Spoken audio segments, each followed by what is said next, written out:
Allow me to be your guide through the fantastical world around you.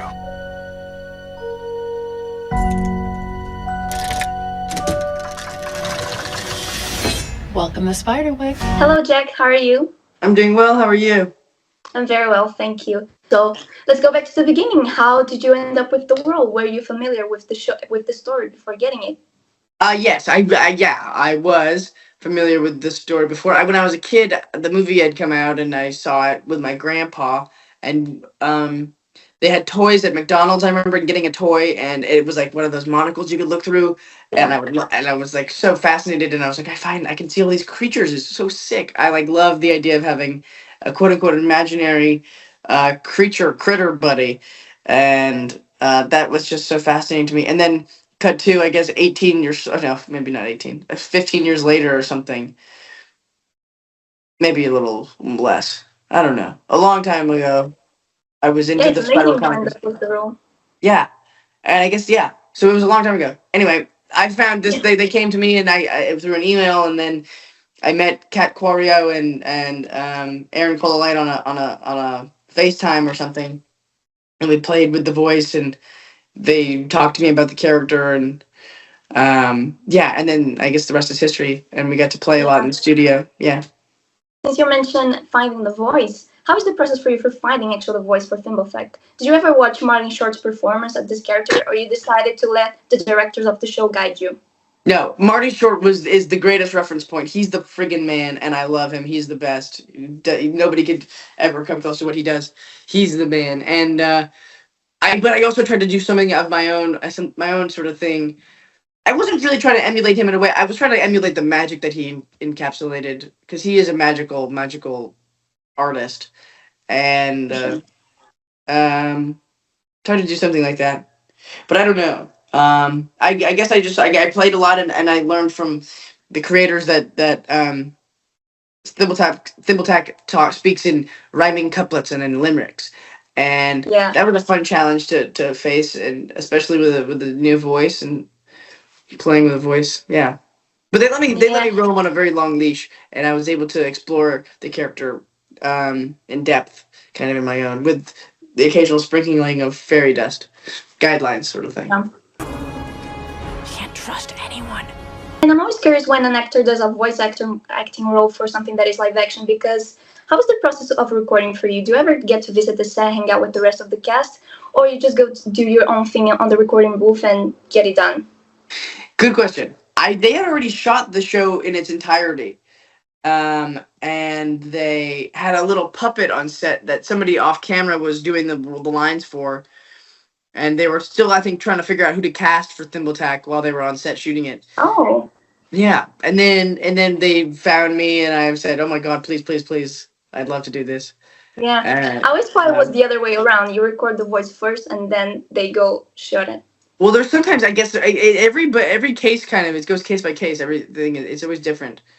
Like there's also times I've recorded for animated movies, and they have zero anything drawn or anything. Silenzio, Bruno. And then they'll draw around the voice, or sometimes I've done movies where it's already animated, and I'll match my voice to what is animated. Yeah. Well, since you mentioned your other acting roles and voice acting roles, you have some very iconic roles in your resume. If you could choose one of your characters to live through the Spiderwick Chronicles with you, which one would it be and why? Oh. I think Alberto from Luca and Thimbletack would have a lot of fun together. I think they'd get up to some trouble. A lot of talking. Yeah, a lot of talking. Exactly. They could talk for hours, motor nights, yeah. How would you describe the show to someone who's not familiar with the story? I'd say that, the show. Well, I know that the motif and the thematic of magic plays a great role in this story. I think it's a reminder of the magic that exists in the world that we forget as we get older and become of the world. And that if we just were to sit and remember what the magic was when we were little, to lift the veil and see everything for what it truly is, that there is magic that we ignore sometimes. And maybe it's not in the form of critters or goblins or boggarts and brownies, but maybe it's energetic or something that we could learn from. Open yourself up to that. Find the pages. Put Spiderwick's field guide back together. You have to help save everyone. I'm just a kid. That's why you can succeed. Well, Thimblethek has a like very strong personality. Is there any characteristic in him that you relate to? Yeah, I think the curiosity and the whimsy and the spontaneity and the cunning, the charisma, maybe. I think he's fun, and and that's fun for me to play fun. I have fun doing it. Yeah. Yeah, and do you have like a favorite moment while you were playing the character? Every day I get to record was a really fun time. I remember there was a line that we did for maybe 30 minutes or 45 to 50 minutes, which was, the more Simon sneaks, the more super glue leaks. I remember saying that a lot in a day, and I had a lot of fun doing that. That was a blast. Yeah, well, funny that you mentioned that, because I also had another question, because since you have very iconic roles, you also have some very iconic quotes as well. So do you think this Thimblethek quote could be just as iconic as the other ones?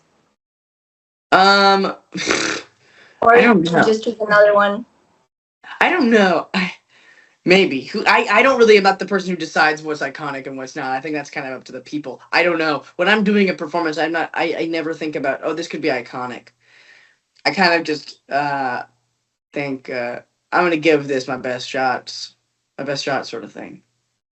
Well, I think the Silentubron is really iconic. Yeah. It is. Yeah. It didn't feel like it could be big later on. I don't know. You never know. Well, I remember I did a movie called It when I was a kid, and I had zero idea the magnitude of what was going to come of it. I forgot I was making a movie half the time. I was just so excited to be with. I had made so many great friends. Gazebo, yeah. Yeah, I think gazebo. Yeah, exactly. They're gazebos! They're bullshit! Yeah. And did you face any like challenges to play this character? Something you had to go through? Well, I had to learn about stuff. I had to learn how to speak in rhyming couplets with a voice, which was a fun challenge. But I feel like I take pleasure in every challenge when I'm working. That's kind of the point. For me, I love the work, like putting in the work, and that's where the real reward comes from. I think when I challenge myself to do something and then I pull it off by some will or whim or whatever, then it's awesome, and I'm always grateful for those moments. The pages are in hidden vaults all over Henson. The Grace family is coming. Arthur Spiderwick's field guide will soon be ours. And what can fans expect from you on the upcoming months, year? Do you have any projects in the future? I have a movie I just finished. I don't know when it comes out. It's called Four Kids Walk Into a Bank, and it's based off of a graphic novel. And Liam Neeson's in it. And it was directed by Frankie Shaw. She's wonderful. It was a crazy movie to make, but it was so much fun. And then I have a movie called Friendship coming out in March. And then there's this movie called Ponderosa that I have no idea what's going to happen with that. But oh, amazing! So you'll be busy for the next couple of years. I think so. Hope so. Yeah. Maybe. So luckily. To end things off, I think I'll ask like a burning question. Since the Spiderwick Chronicles always had like a solid fan base coming from the books and then the movies and now the TV show, I haven't seen the last couple of episodes yet, but I heard it ends on like this huge cliffhanger. And the fans are eager to know if there ever is going to be a season 2. I don't know. I know as much as you do. I haven't heard anything. But if I know, I'll tell you. They're the first person I'll tell. Yes, I'll wait for that. I would love to see the second season. So far, what I've seen looks pretty good. Great. That makes me happy. Yes. Having someone believe in you is the most powerful form of magic there is. So thank you so much for your time, Jack. Thank you, Catherine. Thank you very much.